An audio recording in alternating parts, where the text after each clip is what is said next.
A paz do Senhor, amados irmãos. Um irmão me perguntou quem é Satanás, o adversário, não é? Bom, em primeiro lugar, antes de falar, pedir aos irmãos que estão assistindo que assinem nosso canal em nome de Jesus, para que nós possamos prosseguir com esse negócio de vídeo, né? Que já agradecemos já a todos os irmãos que já assinaram, né? Já vamos para 1000 pessoas, para a honra e glória do Senhor Jesus, que para muitas pessoas pode não fazer, pode não ser muita coisa, mas para mim é importante ter 1000 pessoas ouvindo a palavra que eu estou falando. E estou procurando dar o melhor que está dentro do meu entendimento e dentro do meu alcance de raciocínio para os amados irmãos. Muito bem. Quem é Satanás? Então assina aí, irmãos. Aleluia. E curte o vídeo. Porque quanto mais curtidas e mais pessoas assinando o canal, mais alcance vai ter, entendeu? Porque quando a pessoa faz uma busca pelo assunto, vai aparecer na ordem, tá, os vídeos que são mais acessados. Então é importante os irmãos acessarem e assinarem o canal, tá? Deus abençoe a todos, em nome de Jesus. Vamos lá. Quem é Satanás? Ou o demônio que hoje existe, né? A Bíblia traz, tá, poucas informações sobre isso, tá? Mas dentro dessas poucas informações, pode nos dar um bom entendimento de quem foi e como era Satanás. Vamos lá. Em primeiro lugar, Isaías capítulo 14, versículo 12, vai falar assim, ó: como caíste do céu, ó estrela da manhã, ó estrela da alva, filha da alva, como fosse derrubado por terra, tu que debilitava as nações. Muito bem. Este versículo aqui é da onde se extrai o nome Lúcifer, que vem do latim, não é? Lux for, que é portador da luz. No hebraico, esse termo aqui, tá? Estrela da manhã é Elel, ou Eilel, que significa justamente a mesma coisa, portador da luz, que da onde vem a palavra Lúcifer, que também não está errado. Mas esse termo aqui, tá? Deixa eu marcar aqui Ezequiel 28, tá aqui a página. Esse termo aqui, estrela da manhã, também vai aparecer com Jesus, né? Pelo menos nas nossas Bíblias. Agora é importante esse assunto aqui. Vamos ver aqui. Estou aqui na outra Bíblia online. Isaías 14 vai falar como cais do céu, estrela da manhã. Apocalipse 2, 28 vai falar dar-lhe a estrela da manhã. E Apocalipse 22, 16 vai dizer: eu, Jesus, enviei o meu anjo para vos testificar essas coisas das igrejas. Eu sou a raiz, a geração de Davi, a resplandecente estrela da manhã. Aí, aparentemente, né, na nossa Bíblia em português, vai aparecer que Jesus ele tem o mesmo título do adversário, mas não é verdade, tá? No hebraico, esta palavra Eilel, na verdade, o significado é portador da luz, mas eu fui na Septuaginta, que é a versão em grego, né, e já que também eu mostro o Novo Testamento escrito em grego, para fazer a comparação do grego da palavra estrela da manhã, que é atribuído a Lucifer, para a estrela da manhã, que é atribuída a Jesus. Muito bem. A palavra grega para estrela da manhã aqui, que é Satanás, é eósforos, ou fósforos. Você já conhece essa palavra, né? Fósforos. Uma pequena luzinha, uma fagulha, que é atribuída ao anjo portador da luz, não a Satanás. Porque quando ele se transforma em demônio, quando ele cai, ele deixa de ter essa glória, tá? Ele ainda é anjo, só que é anjo caído. Enquanto o anjo do Senhor era anjo de luz, por isso que Paulo vai dizer que até os demônios podem se transfigurar, ou seja, ficar parecido com o anjo de luz. Transfigurar não significa que ele vai ser, ele vai apenas parecer, vai se disfarçar, por isso é transfigurar, para enganar as pessoas. Enquanto uma palavra de Satanás é fósforos, a de Jesus, estrela da manhã, também no grego, em Apocalipse, é lampros. Fósforos, lampros. O que você lembra? Fósforo e lâmpada. Então, todos os dois falam de luz, tá? Mas uma coisa é a luz de um fósforo e outra coisa é a luz de uma lâmpada. Por isso que Pedro também vai dizer: observai as palavras dos profetas, a qual alumia como a luz em lugar escuro, até que venha a estrela da manhã. Então Pedro está dizendo o seguinte: observe as palavras dos profetas, que elas iluminam, porque Pedro está escrevendo isso quando não tinha ainda o Novo Testamento composto para nós. para eles, né? Para nós já tem. Observar a palavra dos profetas, que brilha como luz no lugar escuro, até que venha o luzeiro de Jesus, a estrela da manhã. Ou seja, até que o entendimento total venha, que é na glória.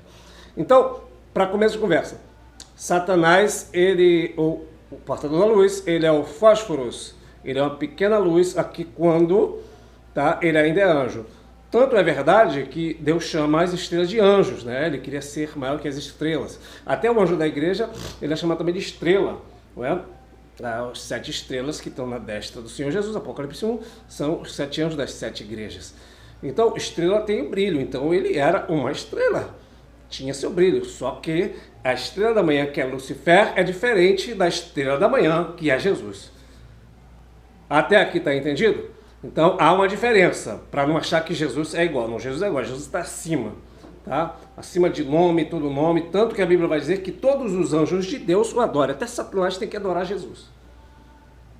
Se ele não adora hoje por rebeldia, um dia, quando ele era anjo, ele já adorou. Porque antes de existir os anjos, o Senhor Jesus sempre existiu. Aleluia. Então, dito isso, Satanás, o Lucifer, né, ele ainda é uma luz. Ele foi criado pelo próprio Deus, tinha um principado, né? A Bíblia vai dizer, agora nós vamos pegar outro texto, né, que está em Ezequiel 28, vai falar que ele foi ungido, Ezequiel 28, verso 14, no Monte Santo de Deus ele estava no meio das pedras afogueadas. O que é isso? Existe um Monte Santo de Deus, né, em que Deus o colocou como um principado. O que é um principado? São anjos que têm locais específicos de atuação. Tá? Vemos Miguel, que é o arcanjo que peleja em favor do povo de Israel, povo de Deus. Isso está escrito em Daniel, capítulo 12. Vemos também Pedro falando que os anjos que não guardaram os seus principados, Judas também vai falar, o Senhor reservou em cadeias eternas. Então, anjo, ele tem lugares específicos de atuação e de locais específicos. E Lucifer, ele é um anjo que ele tem lugar específico de atuar, está no meio do Monte Santo de Deus. A Bíblia vai dizer que nele foram criados o som dos pífaros, dos seus tambores, está aqui no verso 13, em ti se faziam os teus tambores, os teus pífaros, ou seja, Satanás entende música. Escuta o que eu vou dizer para vocês, amados irmãos, agora mais uma experiência que eu tive com Deus. Eu, quando eu vim no mundo, eu era um roqueiro, não é? Um roqueiro fanático mesmo, tá? Eu não perdi um show, eu fui no Rock in Rio, fui no Hollywood Rock, eu vi ao vivo todas as melhores bandas que você pode imaginar, tá? As bandas mais fraquinhas que eu gostava, que eu assisti ao vivo, assisti Legião Urbana ao vivo, assisti o show do Nirvana ao vivo no Hollywood Rock, gostava de Led Zeppelin, Black Sabbath, essas bandas assim, Iron Maiden, tinha todos os LPs, todos do Iron Maiden, todos os Led Zeppelin, todos. Muito bem, centenas de discos, muito bem.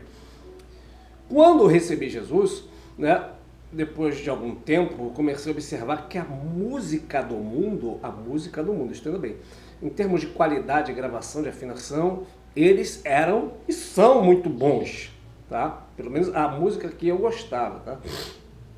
Eles são muito bons. Então, eu fiquei com aquilo na cabeça às vezes, né? Aí eu vi umas músicas gospel que eu achava meio brega, mas tinha que ouvir, glória a Deus por isso, louvado seja o nome do Senhor. Mas chegou um ponto da minha vida que eu pensei em ouvir, porque eu começava a escutar e fazer um paralelo e pensar, nossa, a música do mundo é muito boa, não é? A música do mundo o pessoal faz muito bem. Não estou falando de música, qualquer música, estou falando da música que eu gostava, eu achava assim, tá?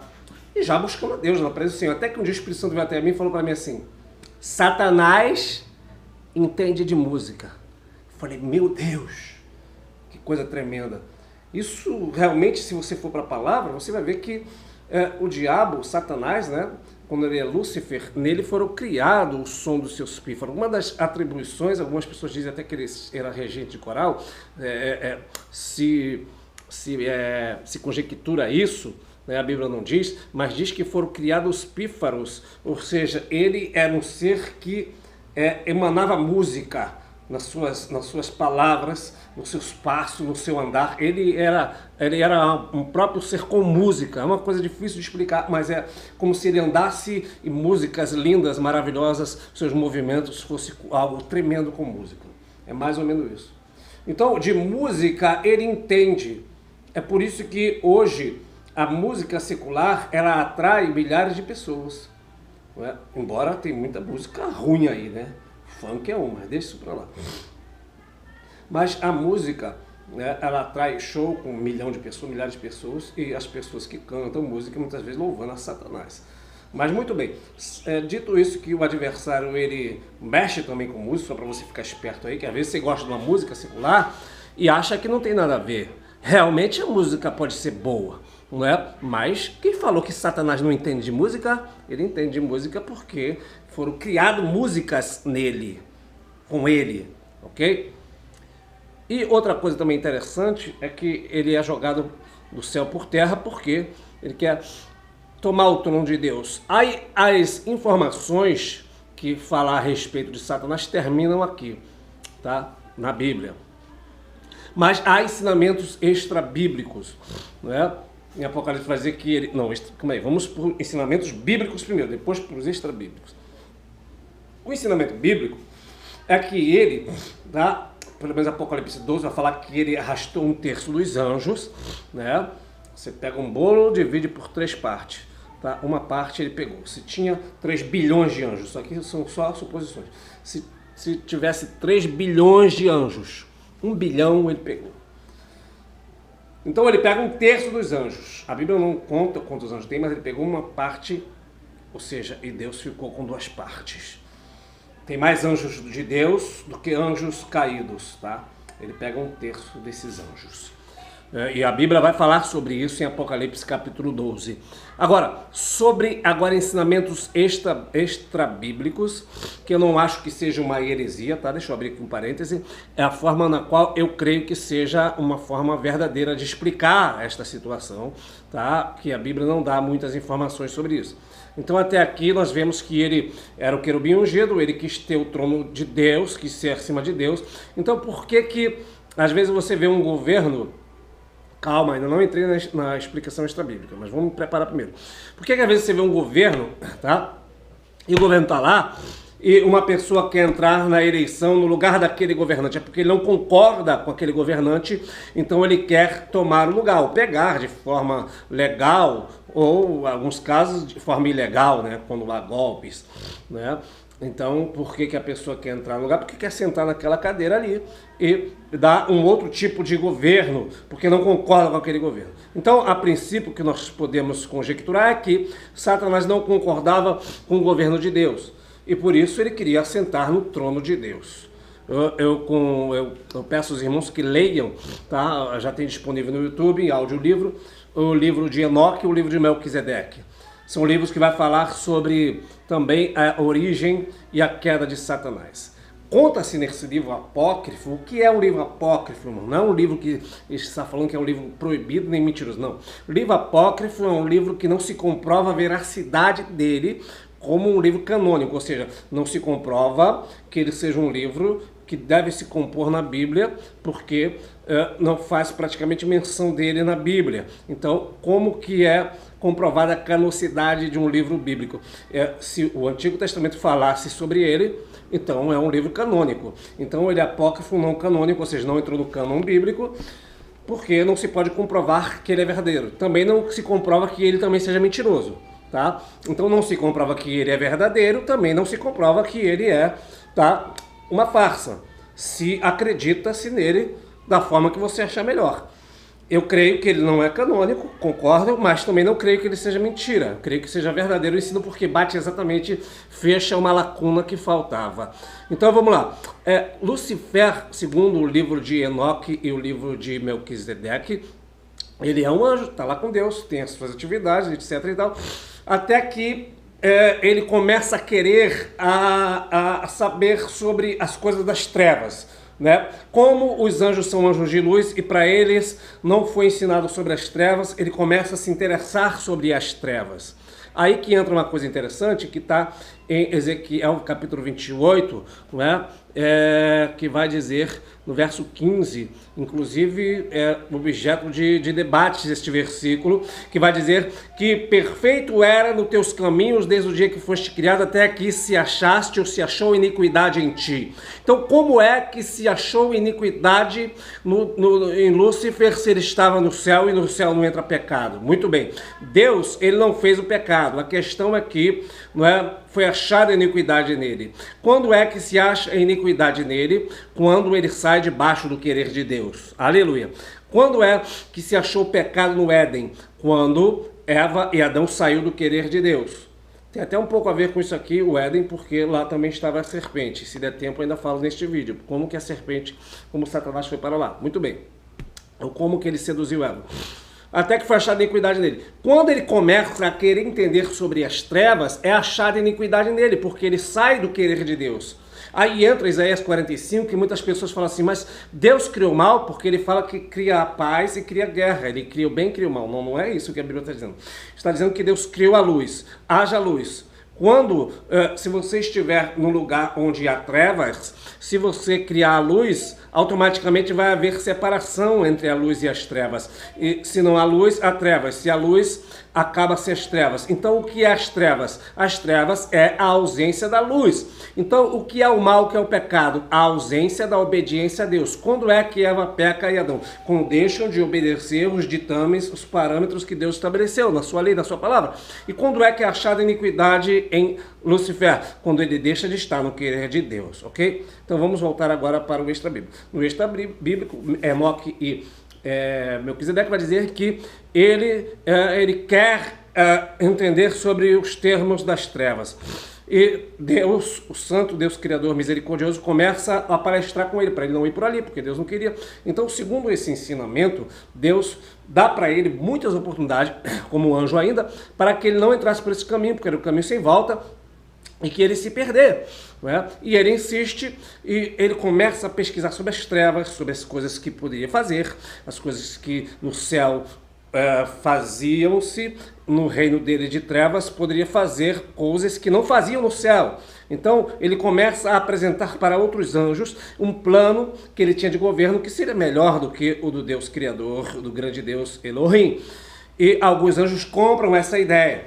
E daí ele começa a manipular um, manipular outro, e muitos anjos estão indo atrás. E o Deus misericordioso começa a ir até ele para que ele se arrependa disso, que isso não vale a pena. Aí ele pede a Deus, isso segundo os ensinamentos de Enoque e Melquisedeque, vocês vão poder aí. Ele pede a Deus que desse uma oportunidade de se assentar no trono de Deus e mostrar para Deus que o reino dele ainda poderia ser melhor. Tá? O que Deus não aceita. Até que chega um dia que ele junta aquela legião de anjos, um terço dos anjos, e quer tomar na marra, é onde Deus não tem outra opção senão lançá-lo por terra. E ele, quando cai por terra, acontece essa metamorfose inversa. Assim como nós, é só para a gente entender mais ou menos, assim como nós, quando Jesus voltar, o cristão ele vai ter o seu corpo transladado no corpo de glória, tá? Satanás acontece o inverso, ele sai da glória e se transforma num demônio. Não que o ser humano seja demônio, não é isso. É que ele perde essa glória que nós vamos ter, ele perde.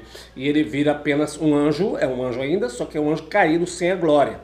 Tá? E aí o reino que tanto ele queria, ele está tendo, que é um reino de trevas, sem luz nenhuma. Tá? Hoje ele é um anjo caído. Então é mais ou menos isso aí que acontece no ensinamento extra-bíblico. Então foi achada iniquidade nele porque ele saiu debaixo do querer de Deus. O que é pecado e iniquidade? Nós saímos debaixo do querer de Deus. Ok? Então quando Deus diz não, é não. Quando Deus diz sim, é sim. Então é basicamente isso, as informações sobre como aconteceu com Lúcifer e suas origens. Hoje ele está no seu reino já nas últimas, né? A Bíblia vai dizer que Deus vai em breve, assim que acontecer o arrebatamento e depois de 7 anos da grande tribulação vem o milênio, ele vai ser amarrado por 1000 anos e depois do milênio ele vai ser jogado no lago de fogo juntamente com seus anjos, já que o lago de fogo está preparado para Satanás e seus anjos. Então todos eles serão destruídos e na eternidade só haverá paz. Todo o mal que hoje existe, tá? Não existirá na época do milênio. já que Satanás vai estar amarrado. Isso mostra que o mal que hoje há, morte, assassinato, todo tipo de coisa ruim, provém de Satanás, do demônio. Então hoje o reino das trevas ele está agindo no inferno, né, com o demônio que dá ordem. Existem anjos que ainda estão em cadeias, que não podem ser soltos, mas em Apocalipse 9 vai falar que alguns deles serão soltos, ou muitos deles, para destruir 1/3 da população, ou para destruir uma boa parte da população. Outros anjos atuam na terra. Nós vemos Jesus expulsando o demônio do Gadareno e ele está na terra, na cidade de Gadara. Vamos ver Jesus expulsando vários demônios. Hoje você que é crente, que faz a obra do Senhor, sabe que é comum pessoas se manifestarem com demônio na igreja, ser expulso em nome de Jesus. Jesus disse: em meu nome expulsarão os demônios. Então os demônios estão na terra também. E existem também os demônios que estão nos ares, que Paulo vai dizer que são as potestades dos ares. Nossa luta não é contra a carne e sangue, mas contra os principados e potestades, contra as hostes espirituais da maldade, né, que estão nas regiões celestiais. Os que são as regiões celestiais, onde estão as nuvens, os aviões ali, está cheio de demônio, tá? Querendo lutar. Também Daniel vai falar que ele quis impedir a oração de Daniel chegar no céu, e houve batalha. Apocalipse 12 também vai falar sobre essa batalha, né, que vai haver, em que os demônios eles querem ainda de alguma forma adentrar na dimensão espiritual de Deus, mas porém eles não passam dali, tá? Porque o poder pertence a Deus, ele age de forma limitada hoje, estão aí para roubar, matar, destruir, mas a Bíblia vai dizer que os anjos do Senhor acampam-se em volta daqueles que o temem os livres, e vai dizer mais, Jesus disse: todo o poder foi me dado no céu e na terra. Ou seja, se todo o poder foi dado a Jesus, não sobrou poder para Satanás. O poder pertence a Jesus,